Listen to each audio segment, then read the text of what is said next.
you guys, welcome back to the channel. Today is a video especially for Deborah because she is one of my subscribers and she asked several questions on quilting from when I shared some of my projects. And so I am answering Deborah's questions. I wrote them down and posted here.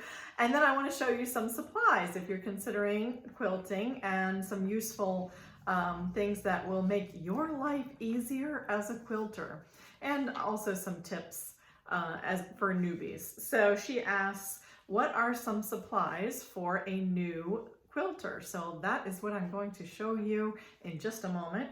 She asked me, do I quilt my own quilts? I have. And I don't do free motion quilting, I just do straight lines. So I have done that in the past, but within the last year, I would say, I've been sending them out to Missouri Star Quilt Company and they do a fantastic job. I did actually just check into one of our local quilt shops here and their long arm machine is down, so that was kind of sad. But I love Missouri Star, I love supporting them, so yeah. Do I do my quilting by machine or hand? Machine all the way. I just don't have the patience to do it by hand. I know a lot of people do and they do beautiful work, but I love my Janome sewing machine and I will show you that in just a moment. And then lastly, have I ever done a quilt as you go project? Yes, I have. I've done a table runner a few years ago. And that was a fun project. Also, it's fun to do like a Christmas runner as well. So that's another, just an easy little project. So let me turn the camera around so I can show you close up some of the supplies that I have found useful. And I'll be right back. So I started off with a Kenmore sewing machine and I had that for a number of years until it kind of gave up the ghost. And then I just did some research and I bought this Janome after rave reviews. So this is a DC 2013. I got it in 2014 off of Amazon. They are not cheap, but I tell you what, I've had it now for 7 years and it is a workhorse. I love it because you can control the speed here. You can see I have it almost all the way. I like to go fast when I'm just doing straight line stitching. I've got my diagonal tape, seam tape here that helps me to keep straight seams when I'm doing diagonal work. But yes, I love my Janome, but I would say starting off, you do not need a fancy machine. You just need a reliable one. Service it maybe once a year and you should be good to go. So, and this is a cart I bought off of Amazon a few years ago. I got it for Mother's Day. It does fold back in. I've got it out, of course, because I am always sewing. But I love it for the space that it has, and it has a fair amount of workspace. All right, and then I will turn around over here, and this is where I do my cutting and my ironing. So let's just start with the cutting mat. You will need a cutting mat at a minimum. This is a nice big one. This one is 24 by 36. I started off years and years with a much smaller one, and I would recommend if you think you're gonna stick with quilting, go ahead and buy the larger one because you'll use it longer. So you need a cutting mat.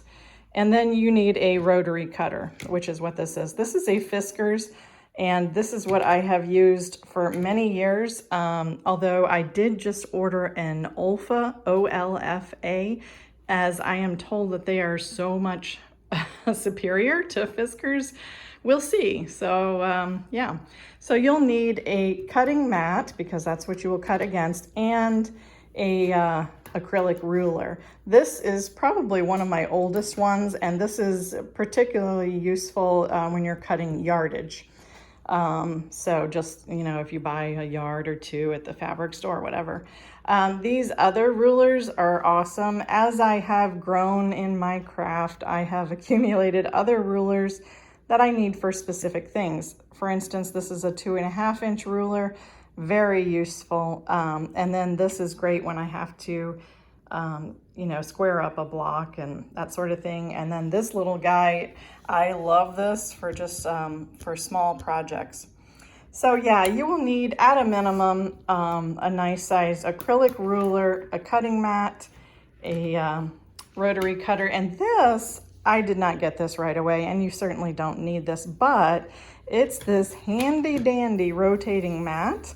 So when you're doing multiple cuts on a project, you don't have to disrupt your pieces there, and then of course you can easily get out of line. So this I have had for a number of years, and I would say that is a worthy investment if you think you're going to stick with quilting. So of course you'll need the usual seam ripper, because we all make mistakes. A pair of scissors, which those happen to be a fun pair of Fiskars.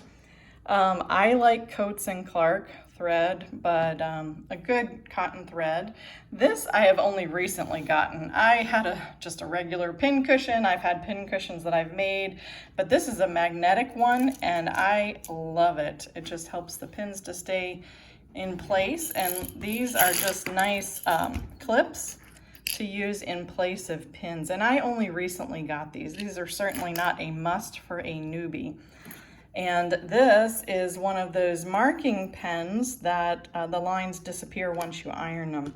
So that is a handy tool. Now let's talk about the ironing mat, which I have put a fabric cover on, but this is just a ironing mat that I ordered off of Amazon. And you will want a nice steam iron, in my humble opinion. Some people do not use steam. I do. This is a very inexpensive iron. It's put out by Mueller out of Austria, and I got it on Amazon, and it has been a delight. I've had it maybe about a year or so, and it's wonderful. So one thing that you will learn is quilting and ironing go hand in hand, because you have to iron open the seams or iron them to one side anyway. But let's talk about fabric. So obviously you can just buy fabric by the yard, and then you would just cut it down to the size that you want to work with. And then I just was gonna go over the pre-cuts with you, because I am a believer in pre-cuts. Being surgically menopausal, joint pain is real, so the less cutting I have to do, the better I feel. So this 10-inch pack is a pack of coordinating prints, and this is called a layer cake. And then there are 5-inch packages that you can buy, and this is called a charm pack. And this is a cute little, like I said, those are 5-inch, these are 2.5-inch. And look at these, the mini charm pack. Oh my goodness, so cute. And then this is a jelly roll. So this is just a 2.5-inch strip. Usually they're 42 inches long. And this is just a great way to buy coordinating fabrics, and that are already, you know, coordinated together. You don't have to pick out your own fabric. But of course, starting off, I would say either working with a 5-inch charm pack would be great, because you just, or the yardage, because you just need to master simple stitching. And I was going to show you a rag quilt. This is one of my early ones that I made. Sorry, my table is squeaking. I have them on these rocket risers, and it makes it squeak because it gets off kilter. But look at how pretty this is. And these I made with 8-inch flannel squares. And anyway, this is a great beginner project. So if you are thinking about getting into quilting, I would say try to do a rag quilt, because that way you only have to master the straight lines, straight seams, and then there's just not a lot to, you know, fool with in terms of the traditional seams. Actually, I did put out a rag quilt tutorial a few years ago, So you can check that out. I will try to remember to include that in the description box below. But a rag quilt is very, very forgiving. On the front side, you have the exposed seams, and then on the back, you have your traditional seams. So this is just an easy project. Years ago, my daughter and I did one together, and it's just a fun little project to start off with. So I hope that these little tips and supplies have given you some thoughts. But I would definitely say just try to start off slow. Don't expect, a Monet or a Van Gogh when you're just starting off. When I started out, my seams were not even, but as I've come along, I've learned a lot, and it's with any skill, you progress and you improve over time. You understand it more, you wrap your head around it more, and you get, inspired by others. And the person that I have learned the most from is Jenny Doan from the Missouri Star Quilt Company, and I will link her channel in the description box below. I would definitely say check out some of her tutorials as well, and maybe peruse a local quilt shop, but just get started. Don't be too overwhelmed by the process, I would say. Like I said, you just need a self-healing mat, a acrylic ruler, and a rotary cutter, and a sewing machine to get started. And you'll be amazed at how creative you can become. And I would just say, have fun with it. As with any hobby, it's supposed to be fun. And I always say quilting is cheaper than therapy, and it is definitely my happy place. So if you guys have any questions, leave them in the comments below, and I will see you soon. God bless.